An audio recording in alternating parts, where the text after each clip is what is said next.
இந்த நீட் தேர்வு எப்படி கொண்டு வரப்பட்டது? தேர்வு கடந்து வந்த பாதையை சற்று விரிவாக பார்க்கலாம். 1984ஆம் ஆண்டு முதல் நடத்தப்பட்டு வந்த TNPSC தேர்வு 2007ஆம் ஆண்டில் ரத்து செய்யப்பட்டது. இந்நிலையில் நாடு முழுவதும் நடந்து வந்த 50க்கும் மேற்பட்ட மருத்துவ நுழைவுத் தேர்வுகளை முறைப்படுத்தும் வகையில் நீட் என்ற பெயரில் தேசிய தகுதிக்கான் மற்றும் நுழைவுத் தேர்வை இந்திய மருத்துவ கவுன்சில் 2012ஆம் ஆண்டு அறிவித்தது. முதல் நீட் தேர்வு 2013ஆம் ஆண்டு மே மாதம் 5ஆம் தேதி நடத்தப்பட்டது.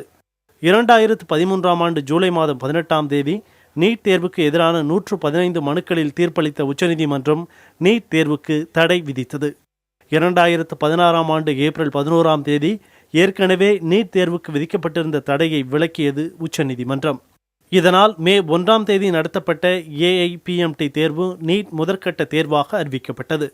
15% அகில இந்திய ஒதுக்கீட்டு இடங்கள், தனியார் கல்லூரி நிர்வாக ஒதுக்கீட்டு இடங்கள், நிகர்நிலை பல்கலைக்கழக மருத்துவ இடங்கள் ஆகியவை 2016-17ஆம் ஆண்டின் நீட் தேர்வு மூலம் நிரப்பப்படும் என கடந்த மே மாதம் 24ஆம் தேதி குடியரசுத் தலைவரின் ஒப்புதல் பெற்று அவசர சட்டம் கொண்டுவரப்பட்டது. ஜூலை 19ஆம் தேதி நீட் தேர்வு நடத்துவதற்கான சட்டம் மக்களவையில் நிறைவேறியது. அவசர சட்டத்தின் அடிப்படையில் 2016-17ஆம் ஆண்டு மட்டும் புதிய விதிமுறைகளுடன் 2ஆம் கட்ட நீட் தேர்வு கடந்த ஜூலை 24ஆம் தேதி நடத்தப்பட்டது.